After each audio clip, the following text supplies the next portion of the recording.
chef, aujourd'hui, que vous proposez-nous? La recette de tarte au thon, basilic, tomate. Très bien. Alors, elle est composée de quoi? Alors, il nous faut du sel, du poivre, de la moutarde à l'ancienne. Il nous faut une pâte feuilletée ou pâte brisée si vous préférez. Il nous faut 200 g d'emmental râpé, 200 g de crème fraîche, une grosse boîte de thon au naturel, qu'on va égoutter bien entendu, 4 belles tomates, 3 œufs, un peu de pesto, du basilic et du beurre pour mettre au fond de notre moule. Alors, on va procéder au montage. Alors, il nous faut donc un moule à tarte préalablement beurré où on a mis notre pâte feuilletée dessus et piqué. On a égoutté le thon parce qu'évidemment, thon au naturel, il faut l'égoutter. On a Coco, c'est bon? poisson tout frais du matin. L'égoutter. On a coupé nos tomates en tranches. Donc, pour commencer, on va casser 3 œufs dans notre thon.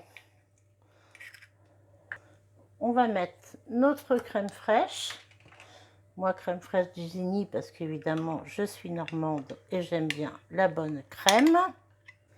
Et on mélange le tout sans trop écraser le thon pour qu'il y ait quand même de la mâche. On sale, on poivre.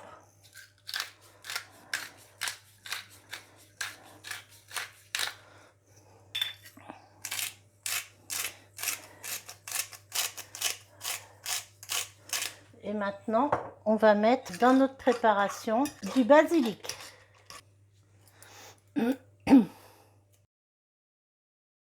J'ai goûté, ça manque foncièrement de sel.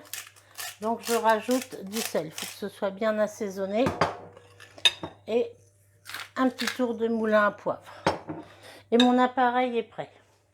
Ensuite, sur mon fond de tarte que j'ai bien piqué, je prends de la moutarde à l'ancienne qui va donner un très bon goût à notre tarte. Il faut être généreux.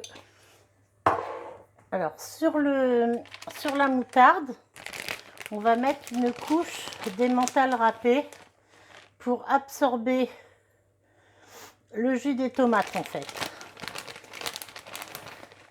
C'est pour éviter que la tarte soit détrempée. Ensuite, on tapisse le fond avec nos rondelles de tomates qu'on a coupées préalablement. Alors, n'oubliez surtout pas d'assaisonner vos petites tomates une fois qu'elles sont en place. Un petit peu de sel, un petit peu de poivre. Et pour booster le goût, moi je mets un petit peu de pesto.